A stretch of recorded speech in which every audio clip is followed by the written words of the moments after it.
घमंडी का सिर नीचा। एक जंगल में बांस का पेड़ और जामुन का पेड़ पास पास में थे। जामुन का पेड़ बांस के पेड़ की अपेक्षा बहुत मजबूत था। बांस का पेड़ बहुत पतला होने के साथ साथ बहुत लचीला भी था।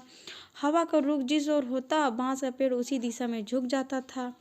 एक बार जामुन के पेड़ ने बांस के पेड़ का उपहास करते हुए कहा, तुम तो हवा की आज्ञा का हमेशा ही पालन करते हो।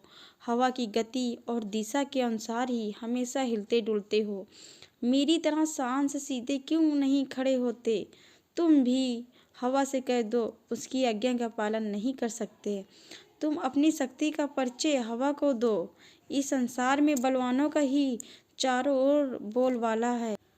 बांस के पेड़ को जामुन के पेड़ की बातें अच्छी नहीं लगी, लेकिन बांस का पेड़ कुछ भी नहीं बोला और चुपचाप खड़ा रहा। यह देखकर जामुन का पेड़ क्रोधित होकर बोला, तुम मेरी बात का उत्तर क्यों नहीं देते? बांस के पेड़ ने कहा, तुम मेरी अपेक्षा बहुत मजबूत हो, मैं बहुत कमज़ोर हूँ। लेकिन मैं तुम्हें एक सलाह देता हूँ कि तेज हवा तुम्हारे लिए भी नुकसानदेह सिद्ध हो सकती है। यदि हवा की गति तेज हो तो हमें उसका सामना करना चाहिए, वरना कभी भी कहीं भी पछताना पड़ सकता।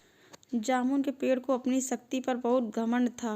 वो बांस के पेड़ से क्रोधित होकर बोला, तेज हवा भी मेरा कुछ नहीं बिगाड़ सकती। मेरी इस बात को हमेशा याद रखना।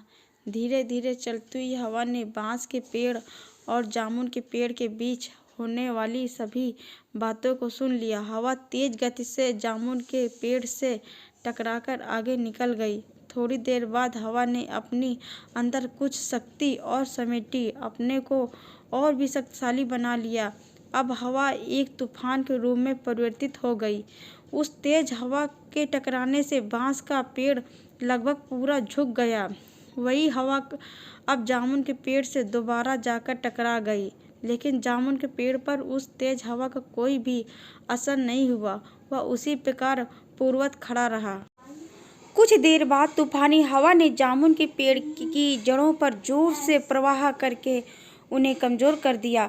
तूफानी हवाओं को जामुन के पेड़ की शाखाओं के रोकने की भरपूर कोशिश की, लेकिन तेज हवाओं ने जामुन के पेड़ की शाखाओं को पीछे धकेल दिया। तेज हवा के कारण जामुन के पेड़ का संतुलन खो गया और जड़ों ने कमजोर होकर अपना स्थान छोड़ दिया। कुछ ही देर में वह जामुन का पेड़ जमीन पर गिर पड़ा।